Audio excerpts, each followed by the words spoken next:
How are you all doing? My name is Vinix Crazy Mike. Just don't call me senpai, and we are here today with another podcast episode. First off, let me begin with saying I'm so sorry that I missed the last week's episode. That I just had some personal stuff that I just needed to deal with.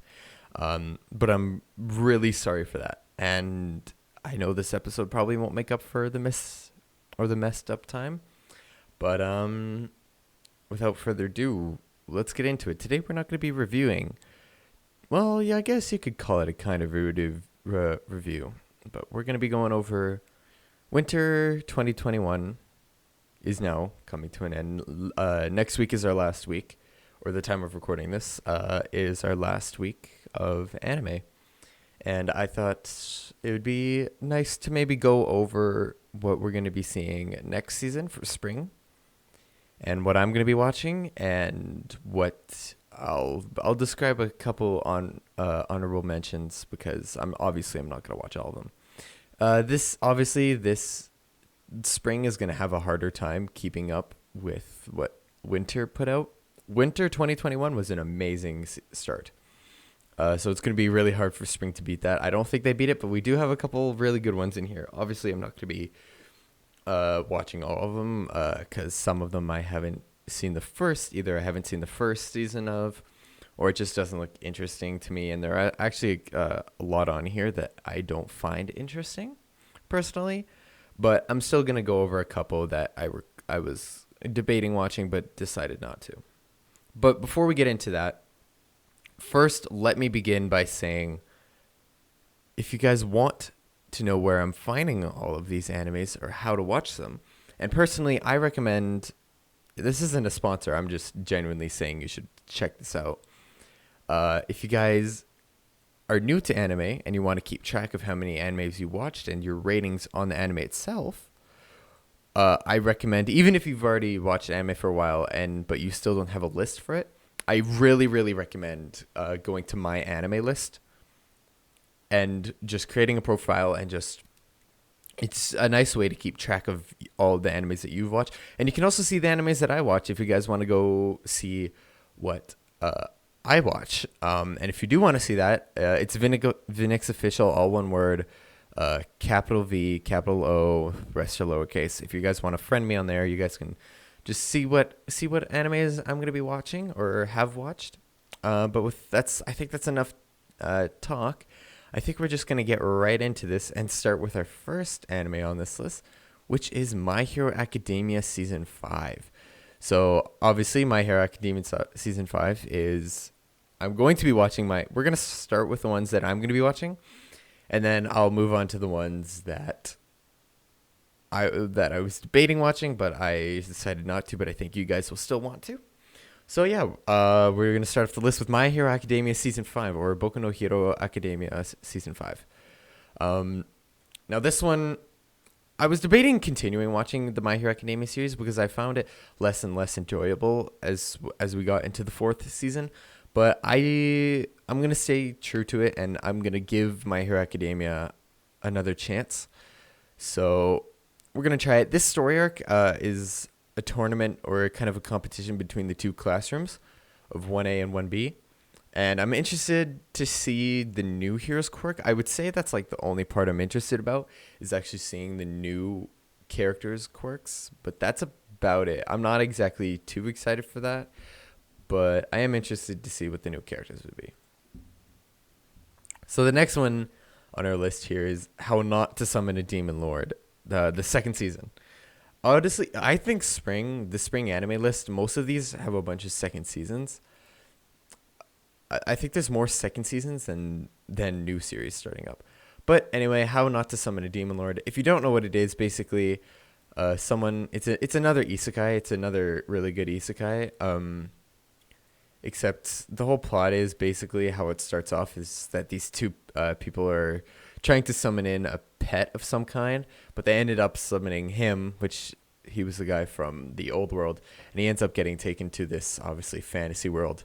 And this is a harem. How the hell do you pronounce it? Is a harem. It's still pretty good. It's not one of my favorites out there, but it's not bad.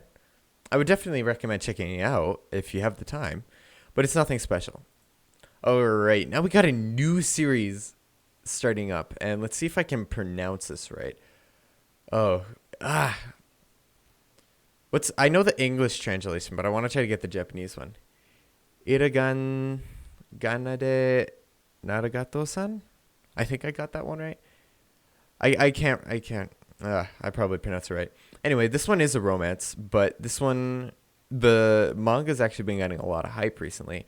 So I decided if the manga's getting a bunch of hype, well, it can't be for nothing. So I decided I'll try it out. So basically, here's the notes on this, or what is it saying to me? High schooler Hayas Nagatoro loves to spend her free time doing one thing, and that is bullying her senpai, which is the older upperclassman.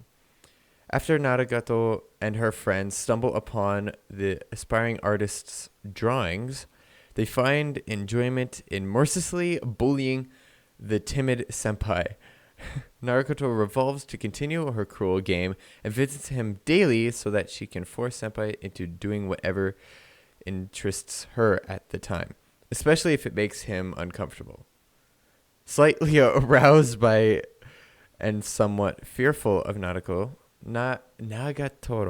senpai is constantly roped into her antics as his interests, hobbies, appearance, and even personality are used against him as she interns herself at his expense.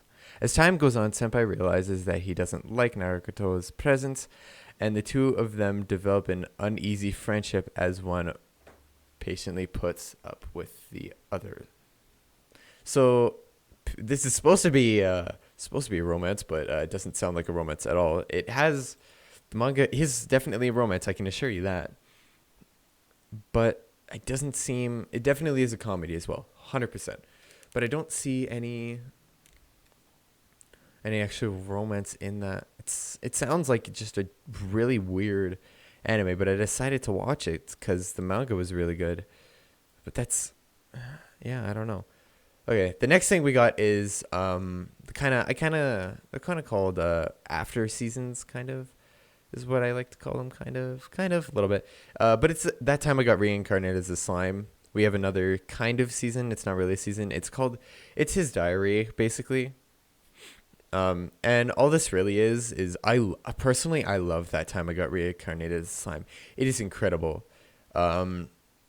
Yeah, the series this season is just called the Slime Diaries. That time I got reincarnated as a slime, and basically it's just a slice of life. So you're not in this one. You're not going to see any, what do you call it? You're not going to see any fighting basically, or there might be a little bit, but mostly this season is focused on just his life around the city, I suppose. And it's more slice of life than anything else, but it's still that time I got reincarnated as a slime, so of course I'm going to watch it. Next on our list, we're going to go now. Here's the thing about me. I'm a very romance guy. Okay. So a bunch of these on this list are going to be romance, and also don't worry, I'm still going to mention some action in here. Don't you worry. But anyway, the next one we got. Oh, all right, here we go. Trying to pronounce this one.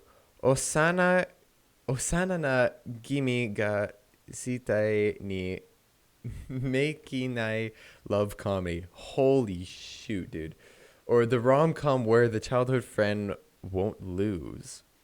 So I can already tell that by the name, this anime is going to be just making fun of the whole childhood friend thing, which is funny because I really like that aspect. So let's read the definition real quick. My childhood friend Shinda Kuzaha seems to have feelings for me. She lives next door and is small and cute. With an outgoing character, she's the caring Onisan type. So Onisan is, I'm pretty sure that means big sister. Hold on, I'll look that up real quick. Onisan. I'm pretty sure that's big sister. If I remember correctly. Older brother, older sister. Yeah. Right? Older sister. Yeah, I'm right. Okay. Older sister. But I already have my first love, the beautiful idol of our school and the award-winning author. Oh, wow, we're getting deep in here. Kaichi Shirokusa. Thinking about it rationally, I should have no chance with her, but while walking home from school, she only talks to me, with a smile even. I might actually have a chance, don't you think? Or so I thought.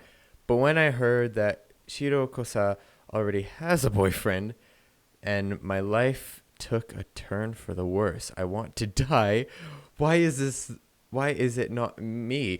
Even though she was my first love, as I was drowning in despair and depression, Kirogosa whispers, if it's that tough for you, then how about we get revenge?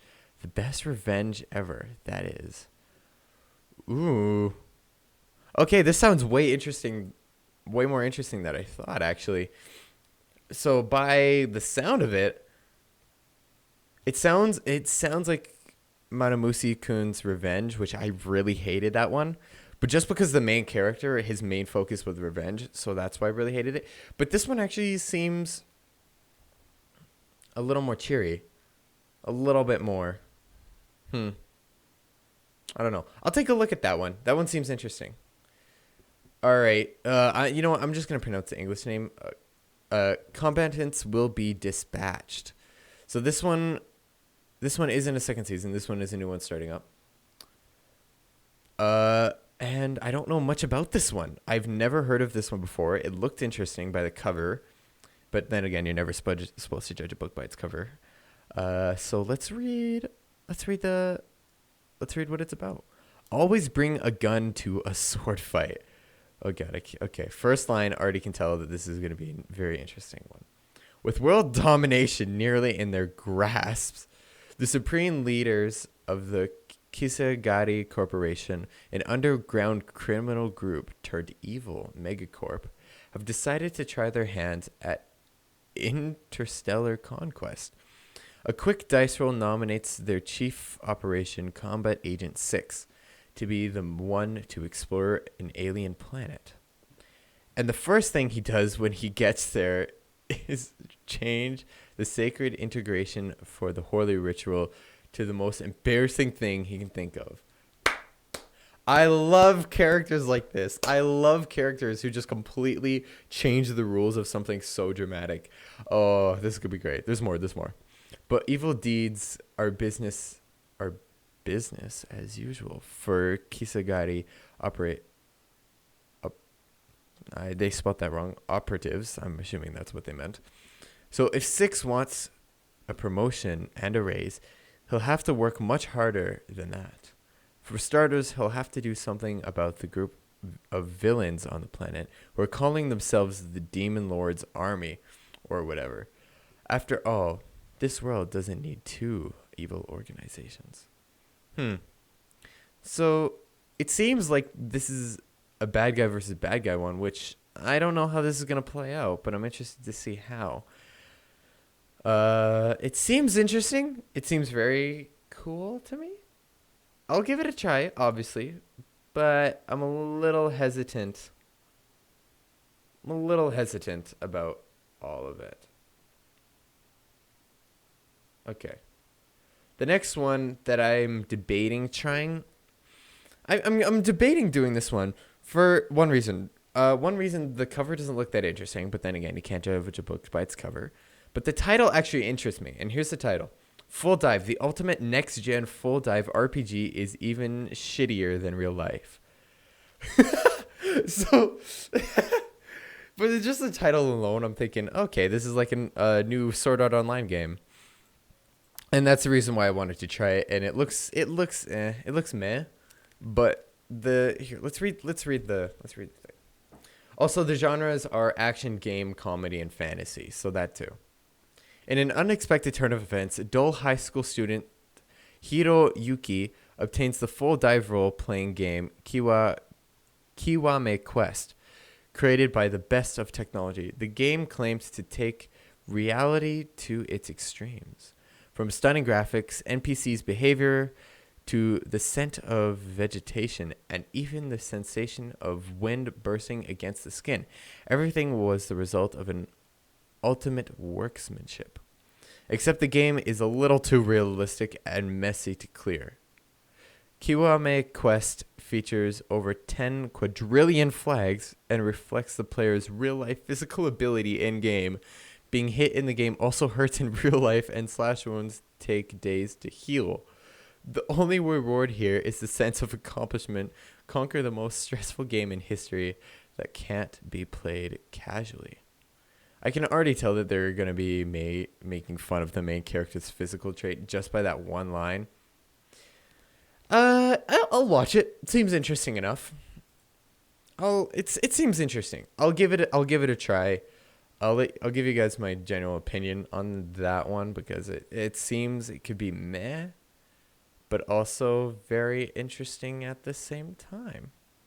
There was another one on here that I wanted to watch, but I'm trying to find it right now. I can't seem to find it. Shoot, where'd it go? It was so... I can't remember what it was, though. See, like I said, there aren't that many good ones this season. However, there are a couple in here. Was this it? I think this was it. Was this it? I shaved that I brought a high school girl home. I think this was it. Okay. Officer worker Yushidi has been crushing on his co-worker Arigoto for 5 years, despite finally scoring a date with her. His confession is promptly rejected. Drunk and disappointed, he stumbles home, only to find a high school girl sitting on the side of the road. The girl, needing a place to stay the night, attempts to seduce Yoshida, despite rejecting her advances. He nervously invites her into his apartment. The next morning, the girl introduces herself as Suyu Agiwa, reveals that she has run away from Hokkaido all the way to Tokyo during her 6-month spree. She continuously traded sexual favors for a roof over her head. Yoshua, however, remains unswayed by her seduction. Instead, he has her do a different kind of work, one that entails washing dishes and doing laundry. And so a touching relationship between a broken-hearted adult and a runaway high school girl begins. Okay, this sounds, by reading the title, it sounds weird, but I'm still going to try it because I already decided I was, but still, it sounds a little weird. All right, now we're going to get into some honorable mentions. I kind of skipped around there. Shoot, I forgot about this one. Okay. To Your Eternity. So this one's the last one that I'm going to watch, and then we'll get into the honorable mentions. It is a mysterious, immortal being is sent to Earth with no emotions nor identity. However, it is able to take the shape of those around that have a strong magic field. At first, it is a sphere, then it imitates the form of a rock. As the temperature drops and snow falls atop the moss, it inherits the moss. When an injured lone wolf comes limping by and lays down to die, it takes the form of the animal. Finally, it gains conscious and begins to traverse the empty tundra until it meets a boy.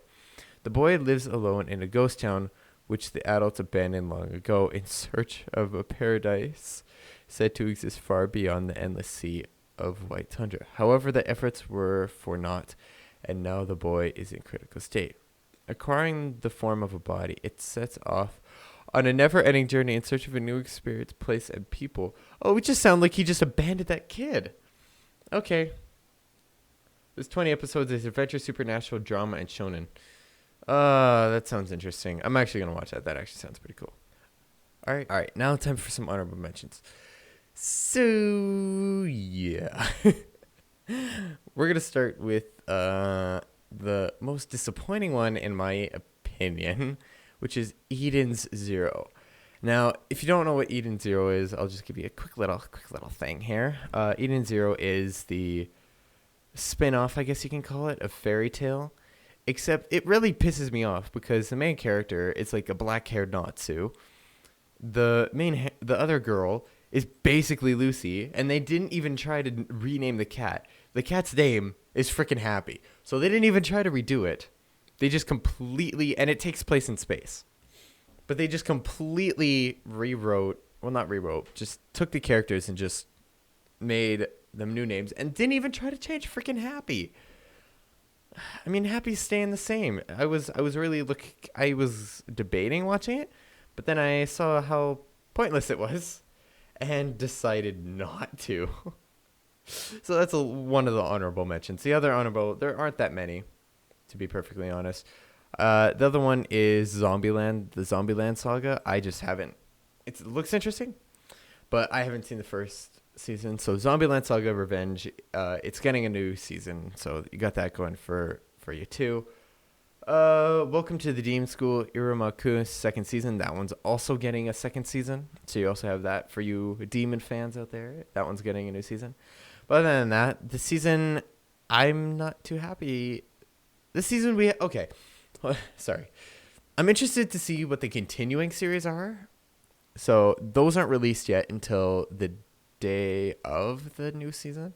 So we're not going to see that until it actually starts, which is disappointing because I need to know what's going to be new or what's going to be continuing.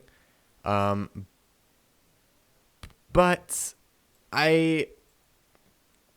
there's not, obviously the winter put up like a big, like spring has a lot to compete with. Like winter killed it. Winter killed it for the anime season. So spring already has a bunch to deal with, and they're not doing that bad. So props to them. We got a bunch of decent ones coming out, but I hope this helped you a little bit with discovering what you guys want to watch for the next season. But without further ado, guys, go follow me on Instagram and Twitter because I post a bunch of stuff there. Also follow me on my anime list and make sure you create a profile there because it's really cool. It's a great way of tracking down. You can also find manga here as well. It's not just anime. Anyway, guys, that's going to do it for me. My name is Vinix Crazy Mike. Just don't call me senpai, and I will see you guys next week for another video.